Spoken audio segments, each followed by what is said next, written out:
I saw 17 miracles in 2017. And what happened is when I was 15, I turned my back on God. I was upset. I started listening to Prince, and I came up with this thing called the purple light. That one baby starving in Africa was a shame, and it was God's fault. I blamed God for it. This is how crazy and stupid it is, but I had so much empathy that comes from God. It doesn't come from the devil, it comes from God.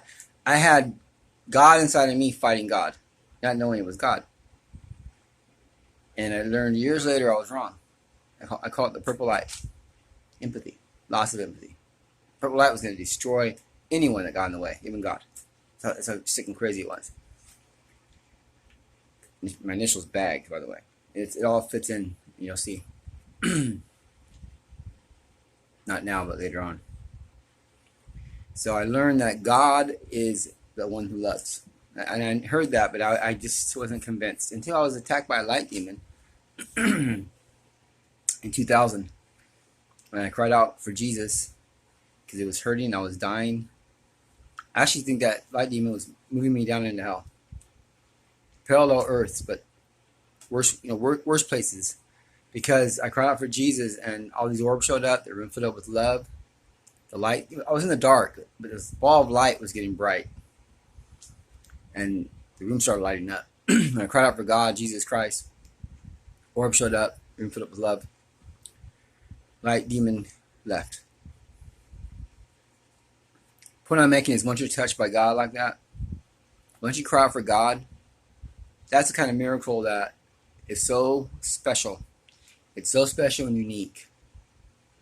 I mean, how many people cry out for Jesus and Jesus shows up? I mean, did he personally show up? Did I see his face? No. But as soon as I cried out for Jesus, as soon as I said that, the room filled up with his amazing, and I'm not saying regular love, I'm saying this supernatural love that is so intense. It was so intense that even the light demon thing, as horrible as that was, the intensity of the love was even more. It was even more powerful than the pain. And the pain was the worst pain I've ever felt to date. Horrible, horrible pain. I can't even describe it. It was so horrible. It was supernatural. That touched me. When Christ shows up in your life like that, you become more responsible. Because now I saw with my eyeballs physical evidence that Christ is real. It's not someone that needs faith. After you see that, you don't need faith no more. Now you know Christ is real. So because you don't need faith, I believe that God sends you on bigger missions. Because now your faith is broken. You don't need faith no more. Now you know God's real. I kind of cheated. I didn't cheat, but I'm ahead of other people because I saw that he's real.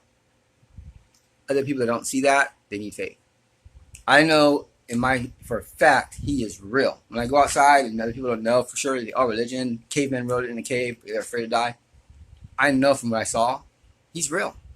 He's 100% real. It didn't just last a minute. This went on for like 10 minutes.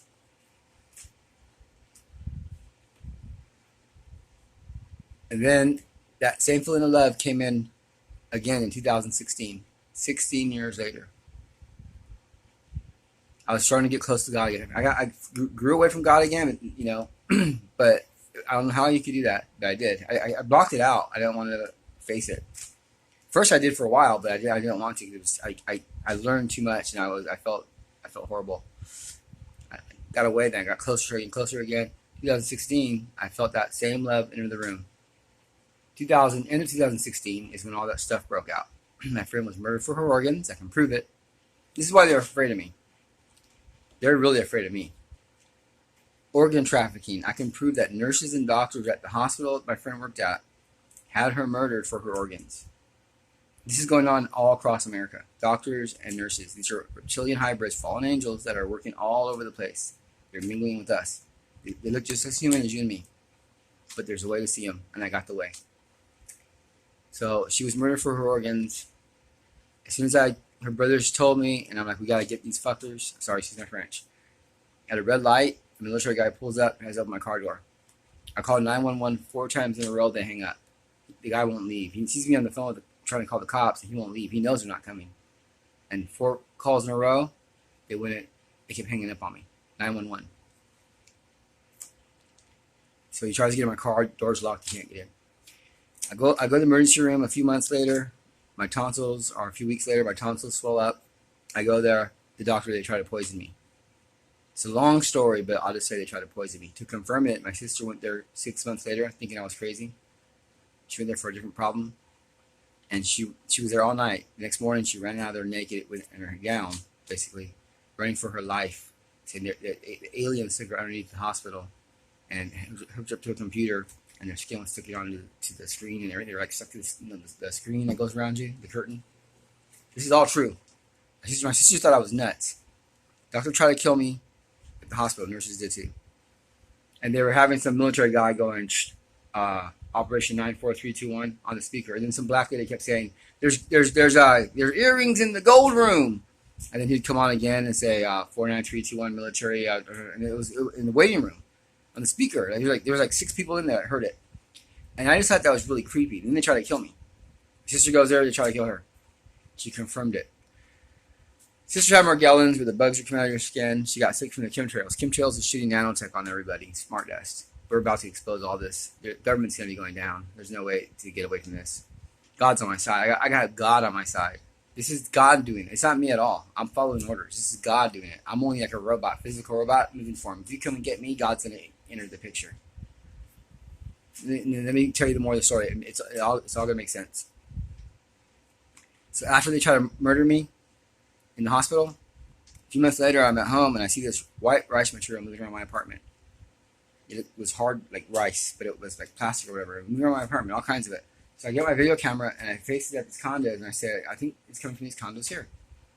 6 huge guys in suits, like almost 7 feet tall, come running out of the condos that they're going to rush my apartment. They see that I have a video camera on them and they stop. They look over at my window and they slowly start to go back into where they were coming from. Slowly go back in. I put the video up on YouTube, it freezes. My channel never froze. Then my entire channel froze for 12 hours. Went to a friend's house. I should back up a little bit. Right when after my friend's organ thing, after all that, I uploaded a video of my ex-girlfriend. Her face shape-shifted on video. I confronted her in 2012 about it. She wouldn't answer me. 2013, wouldn't answer me. Then I hadn't seen her again. So all this stuff starts to happen. Rice material, people in the condos. They stop me at a red light. They block me, and this guy in the mirror, he's an arrow. He's supposed to make a turn. He looks at me in the mirror and goes, like I'm talking too much. I'm making videos about all this stuff. A car pulls up, a minivan. Italian guy gets out, walks over toward my bumper, blocks me while there's 4 cars in front of me, and then the guy's like in front of them. Blocks my car and tells everyone to go around the guy. Like, let him talk, let him talk. The guy's telling me, like, I better shut up. Anyways, a few nights later, I go see the counselor at the, I won't say her last name because they'll cut it. Anyways, but Lauren, it's all going to come out. Lauren, over at the methadone clinic, because I have fibromyalgia, so I'm taking pain management. My pills, they went full of prescriptions. They're trying to get me, on the streets, and I go there for pain management. Not because I have a drug problem, but because I have fibromyalgia. So I go there for methadone for pain. And my counselor, Lauren, I went in there telling her about the smart desk, and I'll just put it this way. She's one of them, because I saw her face shapeshift. And here's the thing.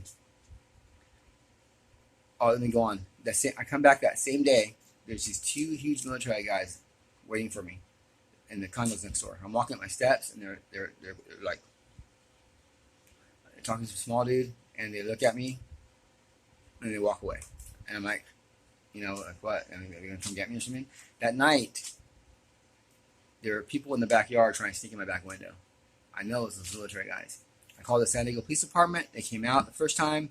They wouldn't shine their flashlight. They left. Second time, they didn't come out. Third time I called them, it was like 3 in the morning. 5 cops came out. Said I was crazy. Go back inside, get my medicine, get what's coming to me. Basically, they wouldn't shine their flashlight. I had to beg them 20 minutes to shine their flashlight in my studio apartment. And they finally shined it. They said, there's no one back there, but I can't live. While the phone was ringing to 911, a voice hacked in the phone and said, no one's going to help you. We're coming to get you. My brother heard that. Another witness. Then they left. Cops left. They came out. They left. They came out. They went shine. They finally shined. I had to beg them. They left. 4:30 in the morning. Me and my brother hear a loud boom like someone hits the gate, and we hear someone run out of our backyard, down the driveway, and off into the streets. And someone else jumped over the fence and went back way. I'm sure of it. But we heard the guy go to the driveway. But the fence, it's not like someone was, going the other direction too. So this is all true. It's all a true story. So they tried to come in my back window and murder me. Then a lady came to my door. I was making a video. I don't believe in luck. Lady comes to my door 5 minutes later, says she's looking for her cat, Lucky. Shakes my hand. I help her look for the cat outside in the dark. The cat ain't there. She leaves. I come inside. I take a bath. 10 minutes later, I threw up in the bathtub because she shook my hand. She poisoned me, but I lived. I didn't even get sick because God again is with me. He wanted me to know it's poison, but did not allow me to get sick. He allowed me to throw up, and it was a real easy one. It wasn't a big deal. I'm sorry, it sounds gross, I know, but God is with me. They tried blocking me in driveways. God told me they're going to block me in. I mean, it's not a voice in my head. I get a feeling in my stomach, and I suddenly know something. And I know it's God for a fact. Because when my friend was over, every time I mentioned the word Jesus, we feel a bruise on the back of our necks. But more stuff's happened. Freeway accident. I knew 4 hours before it was going to happen. I told a friend, go on the freeway. I'm real cautious. These cars just start spinning in front of me. I missed the car. I dodged it. It bounced off a car, came back a second time, barely clipped me. But I escaped. It was gang stalkers. They were all in charge of all this stuff.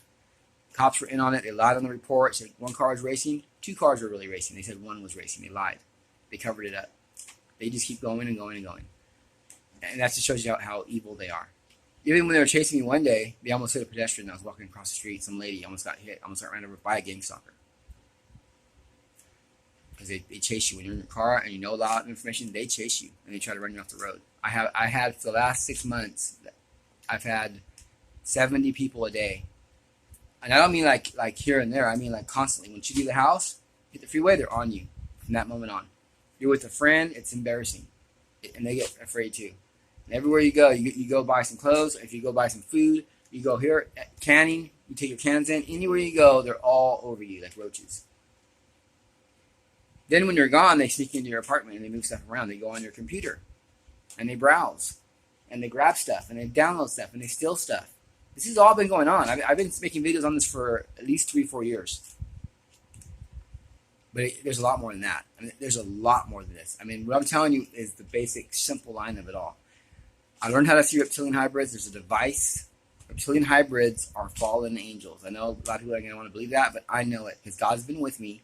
He's allowed me to become a trap. Every time they move against me, I get more information. Every time. I get more information and I get away. Because they can't do certain things or God's going to show up. They can't arrest me, they can't kill me, and they can't disappear me. They can't stop me from going where I'm going.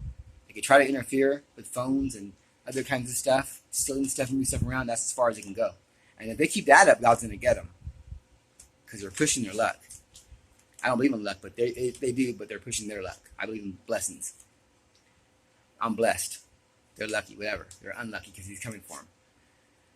So there's a device that allows you to see them. And I've been going church to church in 2017, 2018, and I made a safety net, giving a few people letters how to see them, names of a list of reptilian hybrids. Elizabeth, I won't tell the last names yet. Elizabeth, Dave, Lori, Josh, and it goes on, Mary. It goes on and on. And then now I know where there's a whole bunch of new ones. And right across the street, next door, there's a whole bunch of new ones. A whole bunch of them. So, when this stuff first broke out, I told them so many miracles were happening. I even made a video saying, "Why do you guys keep coming after me? God's going to destroy you." He told me I have to I have to forgive you guys. If you guys back off me, move away, I have to forgive you guys, and I can never come up after you guys. I gotta let it go, because if he's gonna forgive me, I gotta forgive you. If I don't let it go, he's going to not support me no more, and you guys will be able to kill me. So I can't come after you anyways, because God's not going to be there with me. But you got to move away. If you move away, you're going to lose the battle but win the war. If you don't move away, I'm going to lose the battle, but I'm going to win the war. The war is the big one. They didn't move away. They brought more people in, and the stuff increased and increased. Even though God was with me, it increased. I started hanging out with a bunch of the people from the methadone clinic, having like a lot of parties, doing like a lot of overnight stays, and hanging out with reptilians. A lot of them were reptilian hybrids. I had a feeling they were. I wasn't sure, but I had a feeling they were, and they were. I even had a friend here 2-3 weeks ago. I wake up at night, and she's on my computer, and she's putting all these programs on my computer. And I don't know how to get them off there. I try to erase them, and you can't erase them. High-tech stuff. So all her friends have been going to my computer, moving stuff around. Now they don't have to come to my apartment no more. They can just go in my computer even when it's off. And they can browse online on my computer even when it's off. Because it turns on inside. This is what they've been doing. This has been going on. But here's the good news. People say, oh, you're lying. What did you do? What did you look at? Huh, Tony? What did you look at? I go by Tony. What did you look at? But here's how you know I ain't lying. I got the phone. She left her phone here. She bought a new phone. That's her old phone here. It's all set up for spies. It has all these programs on it. List of ambassadors all around the world. It's big time a spy phone. I got the phone. I copied it. I took pictures. I got video. I got to put it in other spots. They're not going to find it. They're not going to find everything. And I got proof. And then I found all these backdoors on Firefox. I mean, I'm just freaked out. I heard about this from Alex Jones, but I'm seeing it for myself. They have all these backdoors. Once they get inside your computer or even your YouTube account, once you're in your YouTube account, they can go into your computer from your YouTube account. It's a doorway into your computer. Once you're in your computer, they can browse on the internet and get you in trouble for